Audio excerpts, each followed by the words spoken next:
يسوس فزيمو زيبلو بكاريستيوب هداليو زغربه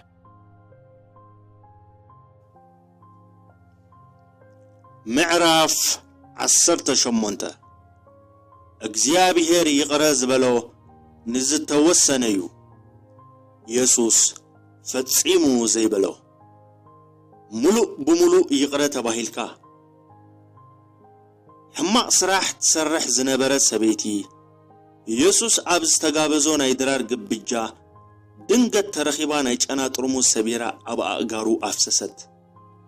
እቲ ዝጋበዞ ሰብኣይ ተደነቀ ኢየሱስ ነቢ እንትትኸውን ነይሩ እንታይ ዓይነት ሰበይቲ ከም ዝኾነት መፈለጠ ነይሩ ክብል ንርእሱ ተዛረበ ኢየሱስ ግን እቲ ሰብኣይ እንታይ ኢሉ ከም ዝሓሰበ ስለ ዝፈለጠ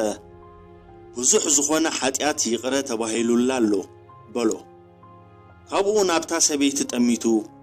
ካብ ሓጢኣትኪ ተማሕርኪ ኢኺ በላ እታ ሰበይቲ ሓጢኣተኛ ነበረት ብድሕሪኡ ኸደት ሓጢኣት ነበራ ካብታ ሰዓት ጀሚሩ ግን ሓጢኣት ኣይነበራን ምኽንያቱ ኢየሱስ ብይቕሬታ ለዊጥዎም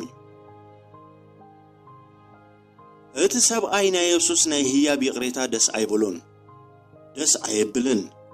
ንሳኩ ሓጢኣተኛ እያ ከማይ ዝተኣመነት ዜጋ ኣይኮነትን በለ ምናልባት እዚ ሰብኣይ እግዚአብሔር ሓድሽ ጅማሮ ስለ ዝሃባ ንዓኣ ሰናዩ ግን ዝተዋሃባ ይቕሬታ ንኽትሕሉ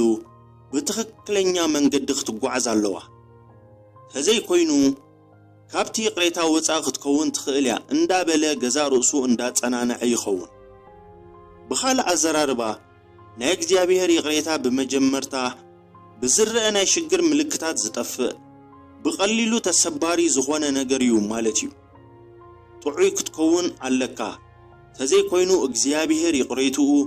መሊሱ ኽወስቶ ይኽእል እዩ ከም ማለት እዩ ኢየሱስ ግን ከምዚ ኣይበለን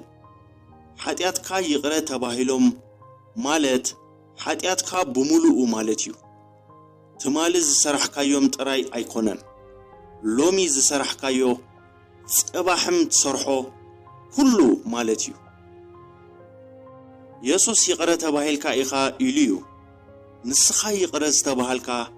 ምስ ናትካ ሰናይነት ዝተረኸበ ዘይኮነ ምስ ከም ናቱ ሰናይነት ዝተላዕለ እዩ ጽሑፍ እዩ ኤፌሶን ምዕራፍ 1 ጥቕሲ 7 ብኡ ብደሙ ምድሓን ማለት ከምቲ ሃብቲ ጸጉኡ ሕድገት ሓጢኣት ኣሎና ምዕራፍ 19 ይቕጽል